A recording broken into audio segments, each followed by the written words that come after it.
ताज़ा तरीन वीडियोस के लिए चैनल को सब्सक्राइब करके बेल आइकन और ऑल नोटिफिकेशन पर क्लिक करें ताकि आपको मिले हर अपडेट सबसे पहले।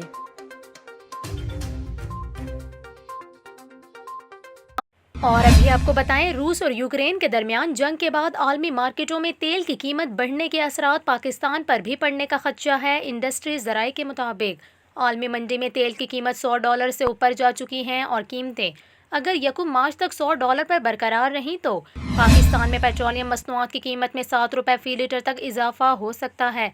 इंडस्ट्री ज़राए का कहना है कि इस सूरत हाल में मुल्क में यकम मार्च से पेट्रोल 7 और डीजल ₹6 तक महंगा हो सकता है। आपको बताएं कि चेयरमैन ओगरा भी मुल्क में पेट्रोलियम मसनूआत की कीमतों में इजाफे का इंदिया दे चुके हैं। वाज़ेह रहे कि रूसी सदर व्लादिमीर पुतिन ने यूक्रेन पर खुसूसी फौजी ऑपरेशन का ऐलान करते हुए यूक्रेन की फ़ौज से हथियार डालने का मुतालबा किया है। सदर पुतिन ने धमकी दी है कि बैरूनी मुदाखलत हुई तो रूस जवाब देगा। पुतिन के मुताबिक ये फौजी ऑपरेशन यूक्रेन की धमकियों के जवाब और असलहे से पाक खित्ते के लिए है।